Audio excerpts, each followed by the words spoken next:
Hello, everyone, and welcome to Meticulous Talks on November 20th. I am Chris Accords. And I'm Hithroc. Hithroc, is with us. Well, you said you're traveling somewhere, right? Yeah, I'm in another town visiting a friend. Right. Yeah. Haven't seen each other for like 2 years.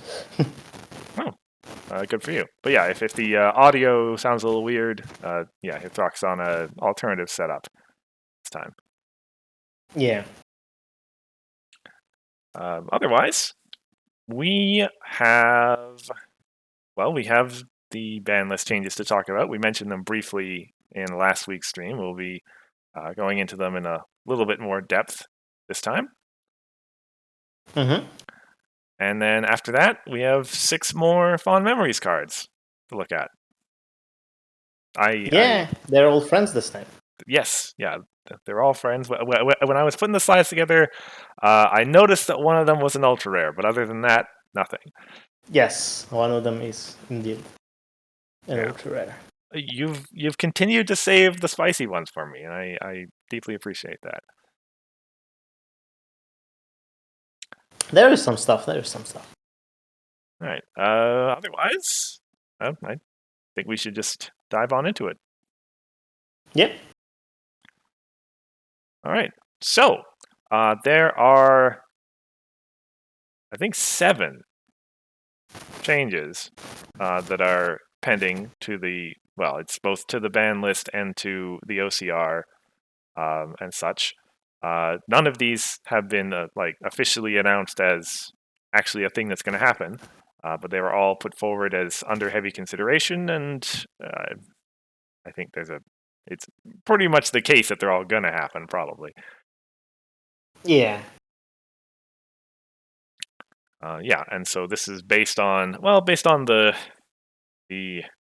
how long has it been since the last Banlist update? It's been like 6 months, or like it was April of this year. There was the last one happened, or yeah, I think so. I don't remember what was changed though. I remember something happened. Wait, no. The last Banlist update would have been after Continentals when. Legacy Leech. Yeah, Legacy Leech and Pinky Mane. Yeah, so I guess it's only been a couple of months actually. But we've had one, major, I guess, depending on how you look at it, tournament run in adventure, that being the Invitational. I think it's pretty major. I guess so, yeah. Also in core, I don't know if there's been too much happening in Harmony, but yeah, this is all based on that data. Yeah, in Harmony we've had Ciderfest, right? Ciderfest was Harmony, yes, that's right. So yeah, and well, we'll get to the end. The sort of Legacy Leech reformat that we'll get to the end is kind of a result of the earlier ban anyway. Mm-hmm. Right. So starting off, Doctor Who's has been a staple of any format that includes marks in time, basically. Core before the rotation and adventure now. There's an overarching goal of these adjustments, which is to tamp down on the power level of purple-orange control in general. And Hooves is, I think, one of the most logical cards to hit. Like, you could go for Factory Jack, maybe, but we're dealing with AT generation elsewhere in this update. Well, yeah, that's the thing. I think the reason Factory Jack is untouched is because the other AT gen is touched. Like, it'll be too hard of a hit to do them both at the same time. Mm-hmm. Yeah. Although I would prefer for cover to stay. I'll just state that. Fair enough. It's also worth pointing out that, although I don't know if they've ever mentioned this, in general, it's better, I think, to ban cards with higher recs, at least as compared to 1-rec cards. Because 1-rec cards have an important spot in like the way the color curve works for decks. Yeah, but like that's the reason AJ has an important spot. Mm-hmm. It's a 1-rec card that is an AT gen for 2 AT. That's crazy. That's And also, like, it also has power. Like, yeah, like it's a pretty powerful card. Yeah. yeah, for sure. Yeah, and I guess, well, in the hypothetical future where that sort of thing still needs to be dealt with, and she'd probably be a card that would be looked at. But Hooves has been the foundation point of. Apologies, I'm actually gonna turn you down a little bit. The static on your mic is a little bit. I think that should be better now. Sorry about that. Yeah, I think it's better. Okay, yeah. So Hooves has been the sort of foundation of chaos control, pretty much at all the points that it's existed. And yeah, it's coupled with everything else that's in Adventure. It's just a little bit too hard to deal with, basically. Yeah, although interestingly enough, it wasn't really used in chaos control recently. Yeah, it's been used to sort of implement that. Well, a little bit of that into other control decks, I guess. Yeah. And is only being banned in Adventure, not in Harmony, where that format, well, as Sim kind of said in their stream, they don't want to get rid of chaos effects entirely. That sort of thing is still fine in Harmony. Yeah. And Harmony has a lot of good chaos effects. Despite only having one set where chaos effects existed. Yeah. But they were, like, not all of them were good, but Goodaloo comes to mind, Cheerly. Mm-hmm. Oh, Cheerly was amazing. She was, yeah. Be nice to have something like that again. We have Ember, the Tricorn. Yeah. She's okay. She only works once every other turn, though. Yeah. I mean, you don't want for her to work every turn. Yeah, that's a fair point. We learned that the hard way. Really? Yes. I assume you mean that she was like She was just exhausted and face up. Wow. But anyway, yeah. And then I play Mimics, and I just end every face-off against Mimics, and you can't do any. If you do a double face-off, no, you don't have any face-off. Mm-hmm. Okay. Like, it was good. It was good. Yeah, but yeah, this is the orange, purple, white little bit deck has been doing very well in Adventure in the Invitational, and so Mm-hmm. yeah, needs a little bit of an update to bring it back down. Yeah. Which does, Speaking of purple, yeah, which does lead into the other one, cover to cover, which will be banned in both Adventure and Harmony. And Harmony too. That's the worst. Yeah, she is going away completely, forever. No. Well, not Nightmare. I suppose so. Friendship ended with Harmony. Nightmare is my favorite format now.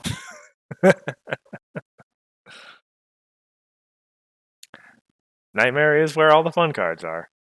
It's true. It is also where all the unfun cards are, though. Yeah. But yeah, cover to cover has been one of the best value cards ever since she got printed. Certainly in her set, certainly in that block. Yeah, I would agree with that. Well, I mean, there's Factory Jack. Yeah. Factory Jack, Selena could maybe make an argument. Oh, you know what? Selena definitely think Selena is way more value than cover to cover. But cover to cover, yeah, it's. I mean, her downside is she doesn't have any power, but the upside is so good. At least I don't have to worry about flipping a 0 anymore. Yeah, I mean that's true. Because that was the worst feeling. Like, oh, Not only did you flip a 0, you flipped a cover to cover. yeah, it's like double fail. Yeah, this is I guess. Well, we're kind of removing a lot of the extra Meticulous that purple had in Adventure and Harmony, especially now that Ambassador of Friendship's out. It is a lot harder to get reasonable amounts of Meticulous in play now.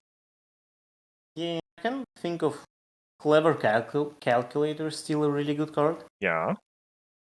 And it has Meticulous too. But I think that's like the only good Meticulous pure purple card I can think of. If we look at multicolor, the Fluttershy and Twilight are really good. That's it? I'm probably missing something. Like, there's some other random cards. Yeah, But yeah. cover to cover was usually the primary one that gave you it. Most of the time, yeah. Like there are a bunch of others. None that like really have seen play though. Yeah, well, maybe they will now. Yeah, could be. Who knows? Yeah, but well, as Sim mentioned in their stream, you have a video that you will trot out when this happens. Yeah, I'm very sad.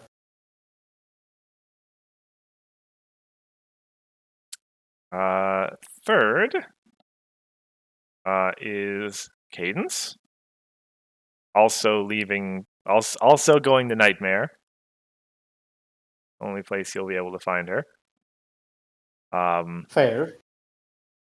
Enabler of the sort of Mistmain. Well, didn't say the Mistmain combo. There are several Mistmain combos.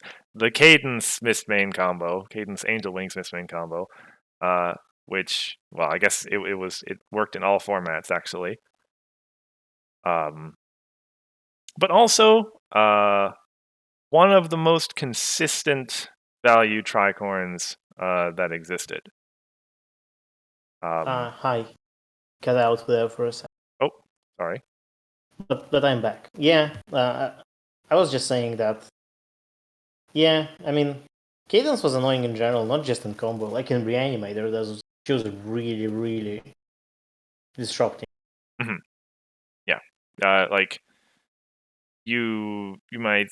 I mean, you'll see opponents play +2 to play events. Okay, that's really, really awful for decks that play events. You think, oh well, I don't play events. Well, guess what? If you play anything, your opponent gets to draw cards. Yeah. And some decks may not play a lot of events, but most decks play cards. Yeah, I think I would even go as far as say all decks play cards. I think all of them do. Certainly to my knowledge. So yeah, I'm happy she's gone. I'm not happy about cover to cover, but I'm happy about this one. I think so. Yeah, I think Cadence. What's a good way to say this? She got in the way of more than she enabled, I guess. Yeah, I agree. More new things will be allowed here than things that are getting put down because she's gone. Yeah. To the first princess? I guess so. Yeah, the next change to Adventure is that Day Shift is coming back.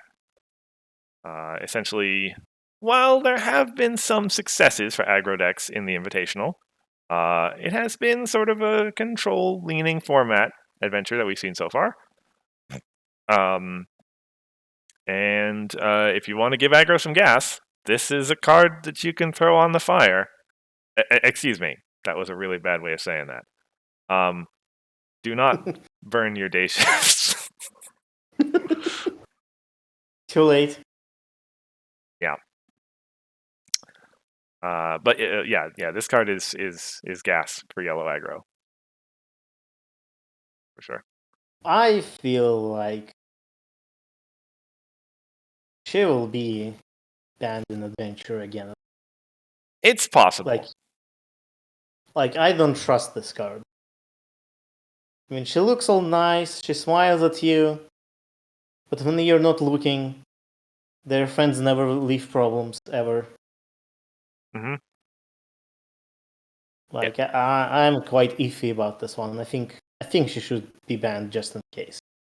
I mean, yeah, even if aggro decks are not in a good place right now, that doesn't mean much because like meta can change. Like that could change with the new set. That could change with the other control bans we're getting, Mm-hmm. which are most of these changes are control targeted. So targeting control and pushing yellow aggro specifically, I think she should stay. So sorry, Curse, that I'm dissing Celestia here. No worries. But I think she should stay banned. No, it's fine. I think it is quite possible that we may have, I don't try to remember when this card was banned. It was like a couple years ago, I think. People may have perhaps forgotten just how big of a deal it was when it was in play. It was. You saw it in. It was an auto include in every yellow aggro deck. Every aggro deck that could even think about including yellow, basically. You didn't need the particular synergy of playing lots of dilemmas or whatever. You just always wanted this. And there's no reason, no deck ever would say, "Oh yeah, I should probably exclude Dacia this deck." Mm-hmm. So yeah, it's quite possible that we'll get to like in a world where, say, aggro is a little bit too strong in adventure, and you're looking for things to tamp down on. It's tough to imagine this card's not going to be the top of the pile again. Yeah. But yeah, my conclusion: I don't trust this card, but sure, we can try it out. Yeah, I do. It always was a good world where there was a Celestia card that was good and worth running.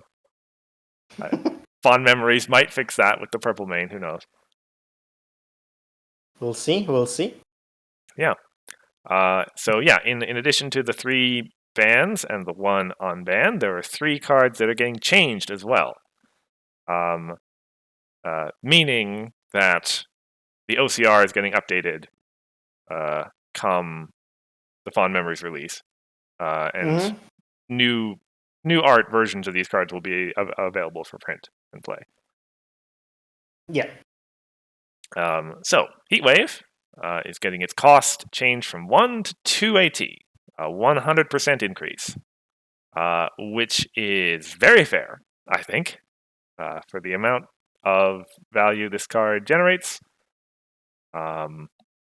2 AT is a pretty fair price.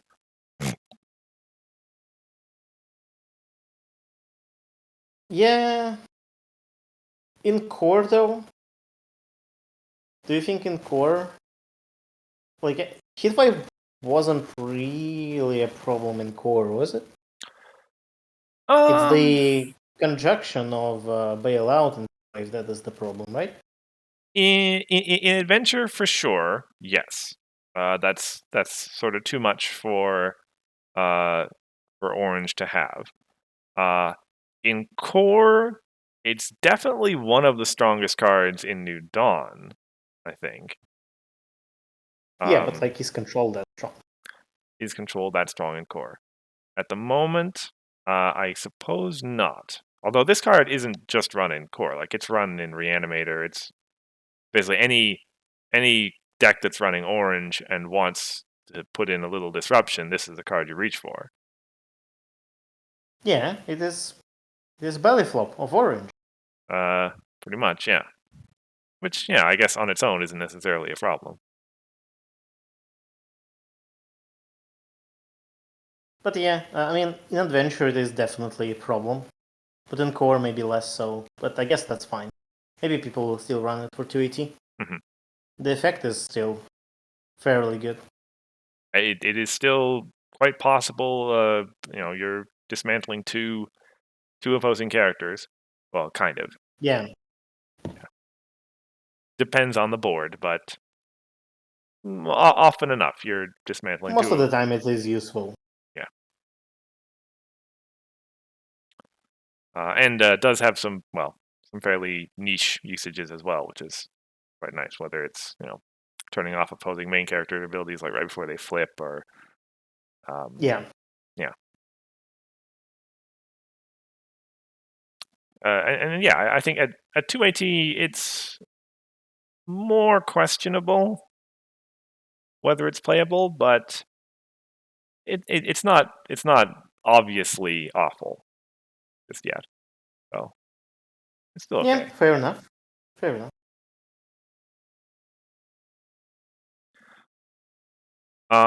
Right. So the next one, the one of the more interesting changes, we have Living to Laugh. The deck that already was kind of components of it were banned twice already. In Legacy Leech and the main. The decision has been made to alter, not ban, but change the foundation of the deck. So that now, rather than winning the game outright, you simply get 5 points. If you... Yeah, that's a pretty big change from winning the game to 5 cards. Yeah. So, if you have all 3 of them out, then you will win the game by banishing all 3 of them, scoring 15 points. Yeah. But otherwise, it'll only get you part of the way there. So, I mean, sorry, go ahead. in Invitational, we see Living to Love being played right? Yes. And some of the time, those decks actually confront problems. In the Do they case, not? in the case of the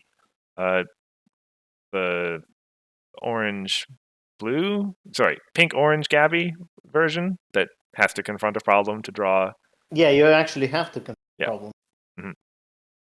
So in the case of the other one, the Cluj Town version, you usually end up confronting a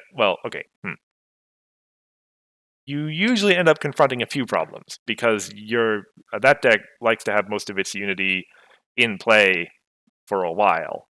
And while you do play a lot of stuff to home, your home limit isn't you will play some stuff to problems, and you usually confront a few times. Yeah. So I think some of those decks will survive because it's oh yeah, you need to confront to 5 points, and then you play 2 of them. It's much trickier, but it's still doable. I think this is a fair change for a card. I don't think it's viable to play all 3 of them, but it is viable to play aggro, and then finish the game off with Living to Laugh. Yeah, as you say. Which was the original thing I thought about this card, that this card can, the original Living to Laugh. I thought oh yeah, that card can not only be used in aggro, in combo, you can actually use it in aggro as a finisher. Mm-hmm. If you try hard enough. And I think this new text fits that way better. It certainly could, yeah. And more of a card draw focused aggro deck. Mm-hmm. As you say, I think the combo applications will probably they'll get to 5. Getting to 10 is pretty hard for certainly the way the decks are built right now. but to 5 and then play 2 of them. Most of the time, you wanted to play 2 of them anyway, because you were scared your opponent had a heat wave or removal or whatever. Yeah. Which I guess, strictly speaking, that's still a great play versus this kind of deck. Because now the combo player needs to have both of them in play and active. Mm-hmm. It is like now there is a benefit, a potential benefit to making token copies of this card. Well, a few of them at least. Obviously, having more than 4 or 5 of them in play isn't getting you anywhere. But that is a small new synergy that exists. Yeah, it's also hard to make token copies of a card that costs 3. Mm-hmm.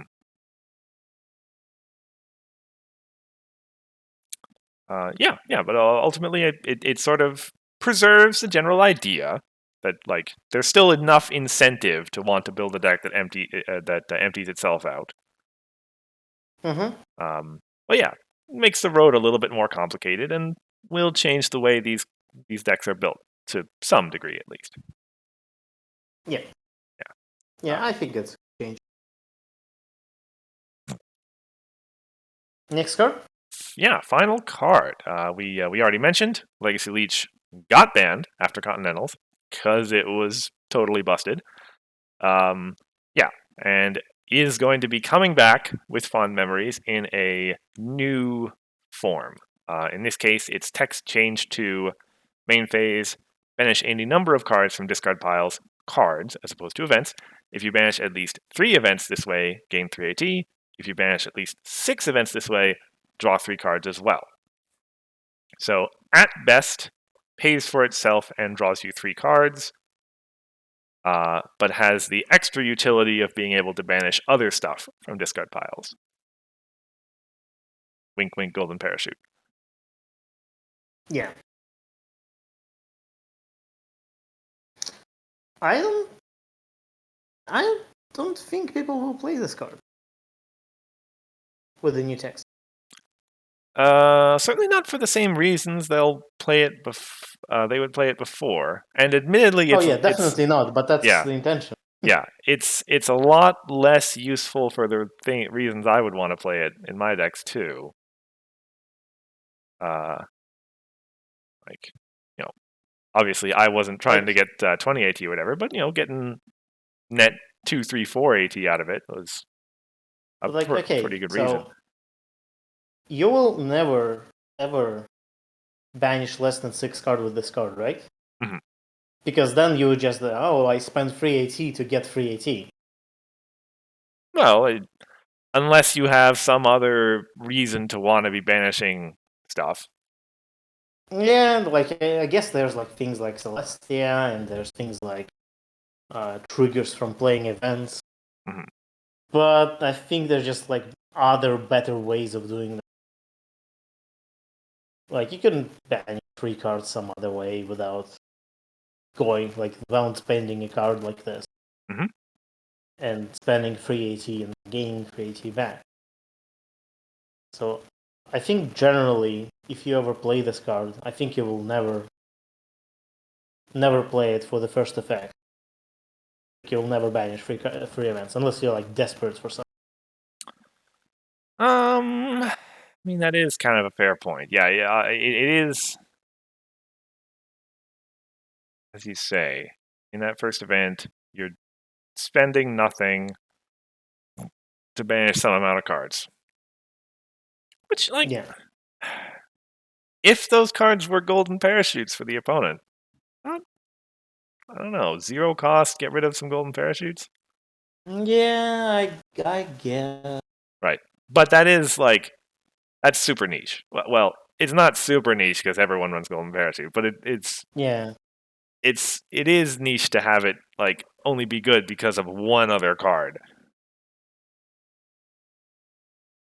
Yeah.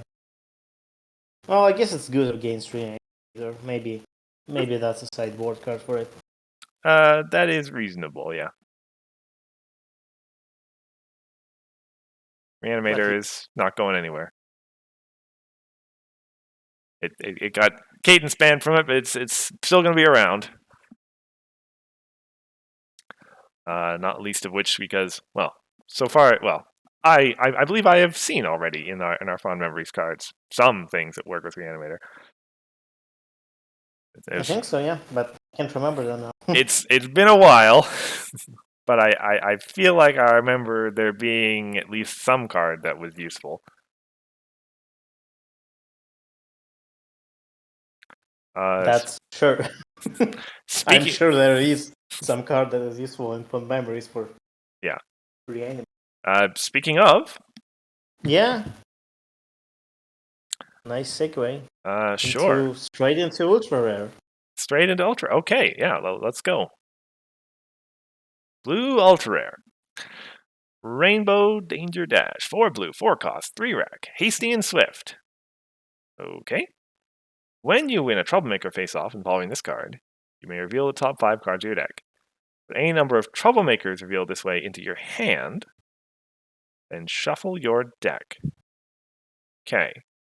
Blue Troublemaker Synergy. There hasn't been a whole lot of that around. Sure seems like a farm card. Yeah.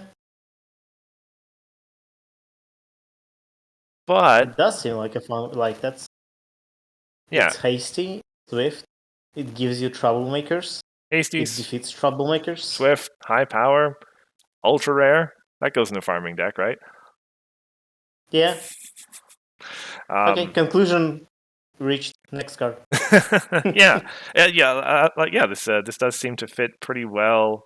Like, if I imagine the kind of decks that want to hit stuff off of Pony of Shadows, this seems like a great card to hit. Well, not a great card. Like the stuff that you would pull out otherwise, Mullet Dash, Daybreaker, etc., are better than this to come off of Pony of Shadows. This is still pretty good at 4, and you challenge another Troublemaker with it, and then you get to put more Troublemakers into your hand. Yeah. And you know what? I'm all for it. I think Blue Farm needs a little love. In core anyway. Yeah. I don't think I can disagree with that. Yeah. And as hasty, it's a fine face-off trick as well. Yeah, I mean, in farm you can with this thing you can defeat 2 troublemakers. No, you can't because it's not edge. Never mind. Well, I mean. Oh, but so you don't use it as a face-off trick. You use it for your troublemaker phase or at the start of it. So you challenge a troublemaker right away. Yep, that's reasonable. Yeah. Is fairly expensive, but I mean, well, to be fair, like I was going to bring up Hasty Thunderlane, who yes costs 4 as well. This card is no Thunderlane, but you know, Nope. As a point that Hasty 4 is like can be played and can be good. Yeah. So yeah, seems like a great little addition. Yeah. It was 1 card per color, right? I think. So yeah. Moving on to orange. 6 colors, 6 cards. All right, now, yeah, okay. I'll admit, I saw this new keyword as well. Though I didn't see what it meant. So. Oh, you didn't? Well, there you go. Yeah. I thought you knew what it meant, but sure. I don't know. Maybe we've seen it before? I don't think so. I think we've seen it. Well, you see it now, so there you go. Yeah. Bulk Handy. 2 orange, 3 cost, 3 rec. Handy means when this card enters play, you may ready or exhaust a resource. Okay. And when you exhaust a resource, you get to put a +1 power counter on this card. So, if it enters play and you use it to exhaust a resource, then it's a 3 for 3. Right. Or you use it, well, presumably if you use it to ready a resource, then it's a resource that you can exhaust for some effect. Then you'll exhaust the resource and it'll be a 3 for 3 anyway. Yeah. could be even more if that was like Rocco's shovel and use it to put another +1 power counter on this. Yeah. Yeah, pretty interesting keyword. I feel like more often than not, you're going to be using it to ready stuff. Yeah. And exhaust them again. Yeah. Like, which resources Although would it you is want to exhaust? a resource, so you can do it on your opponent too. I mean, it would have to be a resource that can exhaust at immediate speed. Yeah, like Pinky Sense. Pinky sense. Yeah, that's legitimate. But I guess that's about it. I mean, if Anything else? we're talking about adventure, like Applejack's hat. Oh yeah. Yeah, it's interesting text to put on a keyword. Honestly, it's. I mean, I guess I'll see. We'll have to see what other interesting things. Yeah, there are more handy cards. Yeah, Surprising. they decide to do with it. Because compressing text into a keyword is a good way to sort of mix and match it and pair it with a bunch of other interesting stuff. Yeah. So we'll have to see. In the case of this card specifically, as we said, it's pretty much always going to be at least a 3 for 3 to the turn it enters play. And has the in an orange deck will probably grow 1 per turn. Yeah. Most of the time. Probably grow pretty quickly. That seems reasonable.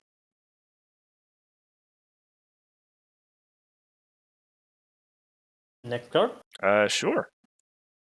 Pink. Trading up. 2 cost, 2 power, 3 wreck. Your friends in all zones. Zones are, problem, home, right? No, that's area. Zones are hand, zones. discard Okay, pile, right. Friends banish, play. everywhere. Okay. Have, as an additional cost to play this card, you may retire another friend. If you do, as you play this friend, draw a card. Okay, so hang on a minute here. That only really matters for hand unless it's a card that can be played from the discard pile otherwise. Yes. And I think that's it. No.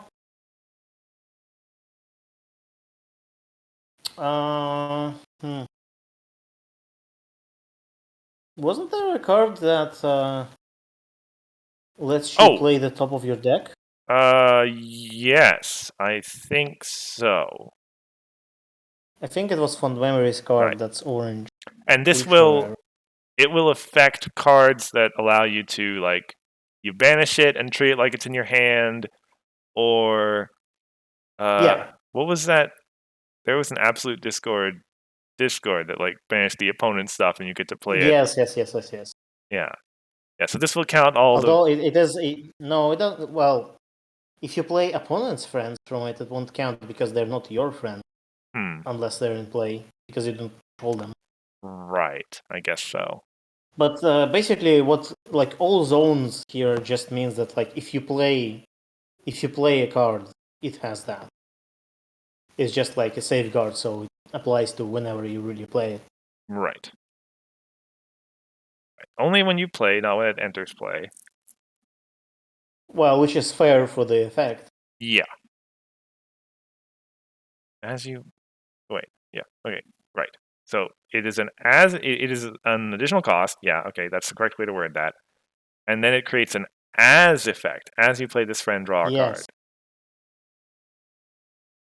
Yes, actually not sure why it is as. I think like if all of the friends in all zones have this ability, I don't think the thing really matters. Maybe it's so it doesn't like lose abilities before that happens, or I don't know why it isn't that. Right. Yeah, that's the only thing that you gain from it being an as over a when is in the event of like Desert Roads and stuff. Yeah. You'll still get to do it. Yeah. Which, let me see. what that means is that you will always get the benefit from retiring the friend. Which, yeah, I guess that makes sense. You'd want to have that safeguard in there. Yeah.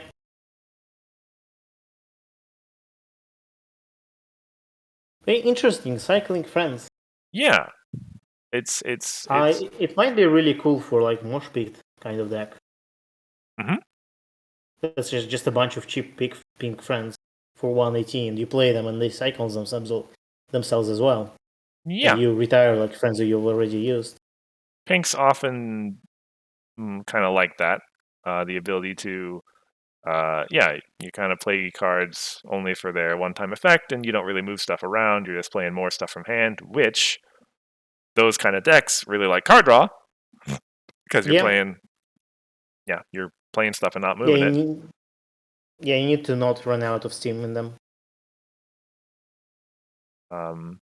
So I think it's called gas or steam. Is it called gas or steam? I mean, they both serve the purpose.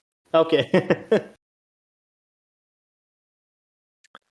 I think one of them like is actually widely used. The other one. No, never mind. No tangents today. Yeah, sure. And yeah, as a 2 cost, 2 power, it's a okay body to play. And then yeah, it gives you the ability to keep going. I wonder if actually would this see play in Living to Laugh decks? You would need, You need to keep playing. Right? well, yeah. In Harmony, you can do it with Breezies. Yeah, but in Harmony you already have the Applejack, Yeah, that's true. which is that but better. Yeah, that's true. Okay to do it. It's okay to print this if people could already do it. Next card? Sure. Next card. Purple. Oh yeah, I remember this one had art already. Princess Twilight Sparkle. Conspiracy. 1 rec, 4 cost, 3 power. Training 2. Covered that one already. So yeah, comes into play if you have a friend with higher power. Draw X, discard X. We saw that on blue already. Interesting to see it on purple. Well, you have 2 or more events in your discard pile. You pay 2 AT less to play this card. Okay. So then it becomes a 2 for 3, which is real good. 2 for 3 of training 2, which is real good. I think good for maybe purple aggro? Yeah. How might what? Also, Uh, maybe not. right. So I need to have 2 events in my discard pile, which isn't hard to do. Yeah. Well. Oh yeah. I'm playing. You're playing spell for that, so you flip early, and you have enough rec to play some events, like a twilighting or something like that. Yeah, and then you're set. If you just get 2 events in your discard pile, now you've got a really good entry card to play. Also, if this art is to be believed, oh wait, no, this is from That's what I thought. I thought like, oh, maybe this is a unicorn, right? You right. can see the wings. But then Yeah, I saw the castle, the table, and I was like, yeah, no. no, this scene's from later. Yeah, I had like the exact same train of thought. It would be really good if it. Yeah, also, it is Princess Twilight Spark. Yeah, So yeah. all the clues were there. It's unfortunate. But yeah.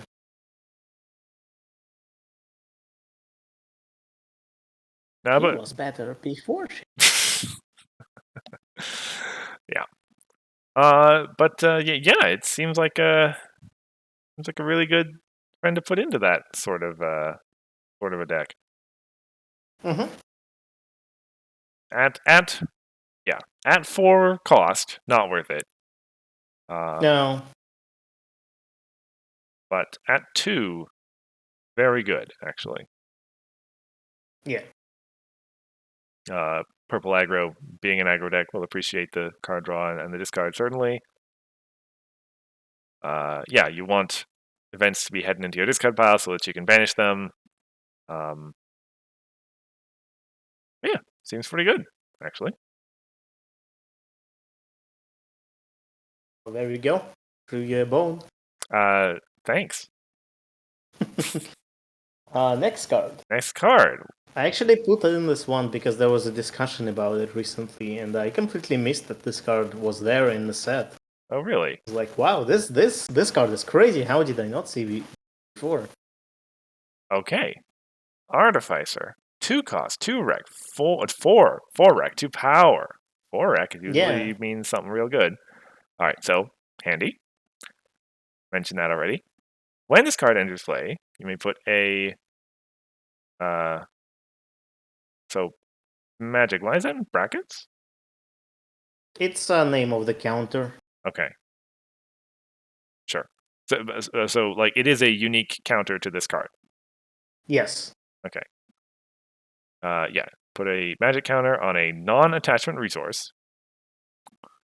Resources with these counters on them lose and can't have abilities, and are friends in addition to their other card types. Okay. So they turn into colorless friends with power equal to their printed power, and lose their abilities. That's pretty good. I mean, there are a fair number of 7 power resources that get ran. Yeah, I can think of one, but it escapes my memory. What is it? There's this one 7 power resource that everybody runs. I got it. Pearl of Transformation. Ah, that's right. That's right. Yeah. But yeah, Stick seems like an interesting target, although Stick will lose its abilities, which is a consideration. But you can do it. The first thing I thought, and I was quickly corrected, the first thing I thought, like, oh, teamwork, resource. Right, but then my world shattered because can't have ability. Yes. So you can't really do Chrysalis trick with this because they can't gain Chrysalis's ability. So close. Fair enough. Yeah. So this it is on any resource, so you can use it to remove. I'm making quotes here. An enemy resource. True. Which keeps up the idea. White's not allowed to have resource removal unless it's really weird and convoluted. It is temporary though. Like if this card leaves play, magic counter has no effect anymore. Right. Right, and it's most effective in that removal sense on resources that have low power and good abilities. Yeah, like Pinky Sun. Right. And I was about to ask about Desert Road and fall into the trap because not Desert Road. Yeah, that's not how that works. You can use it to turn off your own Desert Road, but no one would ever want to do that. I mean, you can do that if you have 2 Desert Roads in play. I guess so. Is it not unique? No, it's not. You can have as many as you want. Huh. I mean, there's no reason for it to be unique. It doesn't do anything when you have more than one. Yeah, I guess so.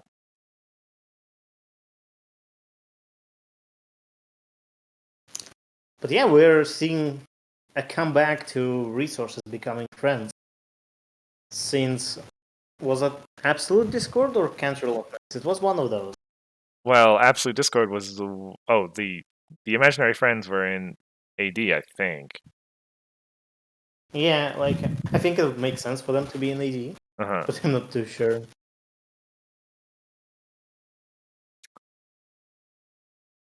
Yeah, it's so far as I'm aware, it doesn't. Well, after all the fixes and clarifications that have been made due to the existence of those old friends, it's totally okay for a resource to also be a friend. Yeah. Nowadays. Well, there's some caveats to that. Naming when you replace a problem. So okay, so like this is some of the discussions that we had on the rules. So when you so let's say you put a counter on a stick, right? And stick becomes a friend, and you move the stick to a problem, I think right? I know what you're gonna say. Yeah, but go ahead. Yeah, and now this card gets frightened. Where is the stick? Oh, Is it at a oh, problem? Should it be sent home? that is a really good question. Like, should it be dismissed because the area doesn't match the description? It says like play at home, but it's no longer at home. Okay, Right now, what happens? Stick just stays at the problem, and at the next time a problem is replaced, stick will be dismissed right. because replacing a problem dismisses all of the resources. Yeah, But that's what it work. That's how it works right now. There's still some discussion and going on. Like there might be some changes on that. it seems And like there should be, because, well, I'm not a tester, I'm not in the beta, but my interpretation of the situation would be yes. Like, when the cards turn face down, counters get removed, becomes a new card. Now you have a face down resource, which is like an undefined state in the rules, isn't it? oh no. That's I'm not saying frighten stick. I'm saying frighten artificer. Oh, Frightened Artificer. Oh, I see. So the stick stops being a friend. Oh, that's okay. Okay. So yeah, now you've got a stick there. Yes. So you now got a stick at the problem. So Okay. is that how it should work? Should it Mm, be sent home? I think it should go. We I think the PPP rules should get rid of it. PPP rules now don't say anything about that. PPP rules do actually say about frighten things. PPP rules Oh turn the yes, things up. right. Anything that's face down that's not normally. Yeah, I remember that. Yeah, and that's just a friend. Like as long as the artificer is fine, frightening stick is okay. But as long as artificer like no longer in effect, the stick will turn back Gotcha. in the first PPP. Right. Yeah, but the But whole. yeah, the idea is that maybe we should send the resources back to home. Mhm. So the question that I was going to ask, and I think this is defined in the rules, but like yeah, when problems get replaced, the friends are sent home first, then the resources are dismissed, right? Because otherwise there's a problem with attachments. Okay, so yeah, that's not a problem. Yes. So if they're still friends, they'll be just sent home. But I think, like I voiced my opinion on that, I think the whole dismiss resources thing is very unintuitive, especially with cards like Trading Water, right?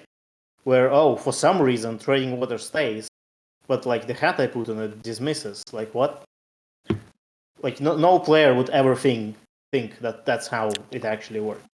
It is a fair point that. Well, yeah, I don't know if you can get rid of that rule and not break anything.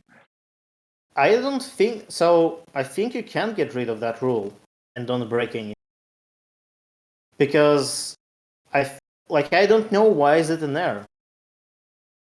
So you might think that rule is in there for reports, right? Resources that are played on problems. That would be my guess. But the reality is that those will be gone by pre-priority processing, because when you replace a problem, report becomes unattached to anything, but it should be attached to a problem because it's host description. That makes sense. So pre-priority processing will get rid of the report anyway.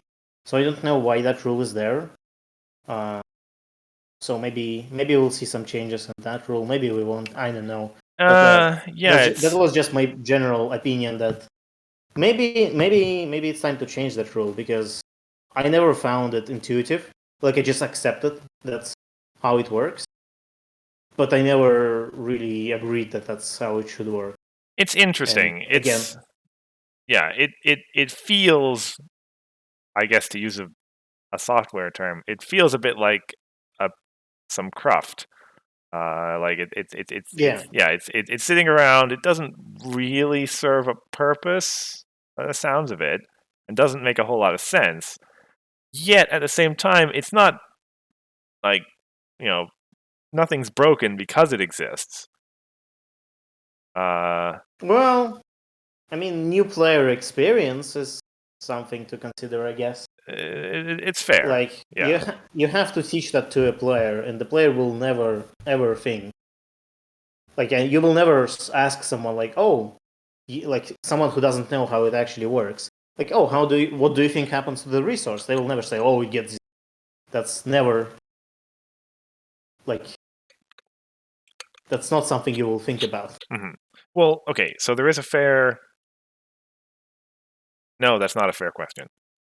Yeah, like I was going to say, like it's reasonable for you're replacing a problem, and the new player asks about like the report resources and resources that are played on problems, and you say, oh yeah, they get dismissed by priority processing, right? Yeah, it's that weird interaction with accessories and other Yeah. resources that are at the problem but aren't on the problem Yes. that Like doesn't make hats on sense. trading water or hazmat suit. Yeah. Another thing. So yeah, that's a thing to think about.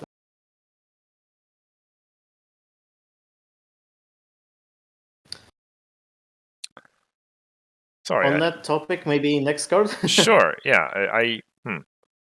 I just looked over and noticed that we dropped a few frames here. Oh. But it's not. It's stable at the moment. So hopefully that's okay in the recording. Right. Yes. Next card. Last card. Mm-hmm. She is Surprise, which I'm not familiar with the reference that's being made there. Yeah, me neither. Okay. 2 cost, 2 power, 4. Ooh, another 4 rec. 4 rec. Hasty yellow, friend. Your cards involved in face-offs have +1 power for each card your opponent has flipped during that face-off. Oh, that's interesting. That's a I think really this card interesting is card. really weird. I think this card is really weird for yellow, though. It's a little interesting. It's true.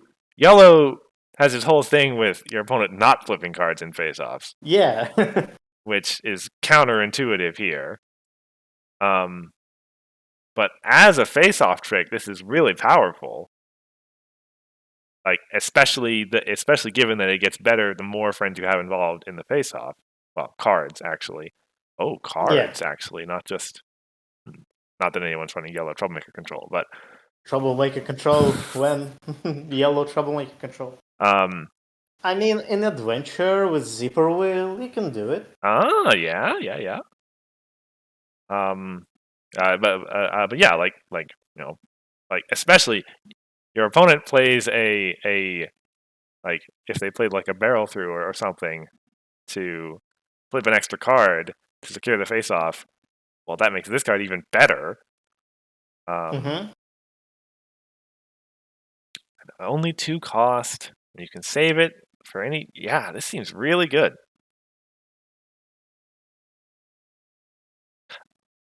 Actually, I guess now that you mention it, sorry. Well, you mentioned it earlier. Yellow also has that thing about not winning, like not trying to win face-offs by high power. So you're right. It is Yes, no one. it is a little strange in terms of its flavor and fit, but there's no denying that it's a good card. Yeah, it is a good card. It's just a little awkward to play it like with Spooky Room. Mm-hmm. It's like it's like Somnambulous Blindfold is really awkward for some decks. This is the same kind of awkward, where you kind of want this card because it's good, but I also kind of don't want it when you have like Spooky Ruins because it doesn't do anything then. I mean, yeah, I was gonna say like not just Spooky Ruins, but like Nurturing Nature and decks that run Carolot Citizens and all that stuff. Your cards are all at home and aren't involved in the face-off. Yeah, but not all decks like that. So you can still build a yellow deck that doesn't do what Nurturing Nature does. Mm-hmm. But yeah, like Bunyips and other things, Yeah, it's like the entire yellow's thing to not be involved in face-offs. Which is an interesting flavor for yellow. It is, yeah. Super flavorful. Like, hide at home instead of fighting.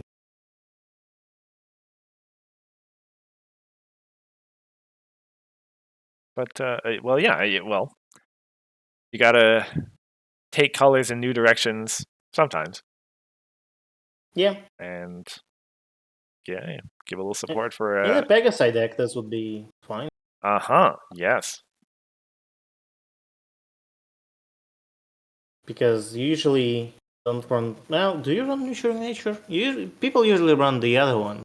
Yeah. The nerfed one. That's a Stunning Wonder. Yeah, that one. I've seen it done both ways, yeah.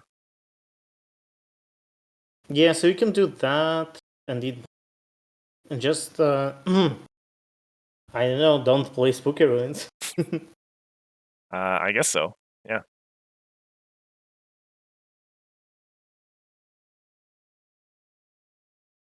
Yeah, even if, like, I guess we can think.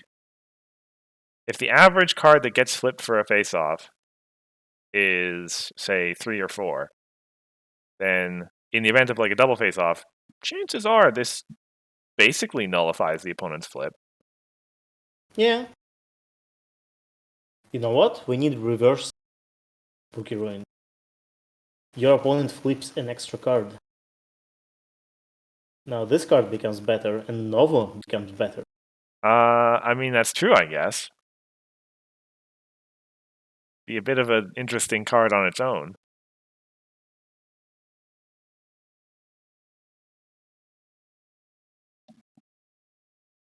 But yeah, very, very interesting card to leave to the end there. Thank you, Hithroc. I mean, it's yellow, that's why it's last. Didn't put there on purpose. That's true. I mean, they all could have been satisfying conclusions. Yeah, like they're all interesting cards.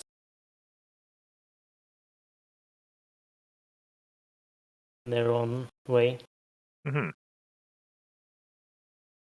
Right. So that does bring us, I think, to the end of the stream this week. Unless you have anything else you want to say. No. All right. This, as has been the case for Saturdays, this won't be our last stream today.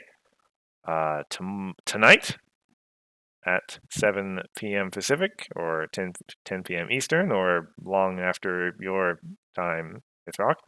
Yeah, I'm going to sleep like 15 minutes. Yeah. We'll be streaming the losers' final match of the Invitational between Bugle and Josh. Sorry, no. Between Bugle and Grand Paws for the right to face Josh in the grand finals. Yeah, so hope that you'll be able to join me for that. Otherwise, 2 weeks from now, we'll probably have another full spoiler stream, I guess. Yeah. Yeah. Otherwise, thank you all very much for coming out and watching. And I guess I have been Cursor Chords. And I've been Hithroc.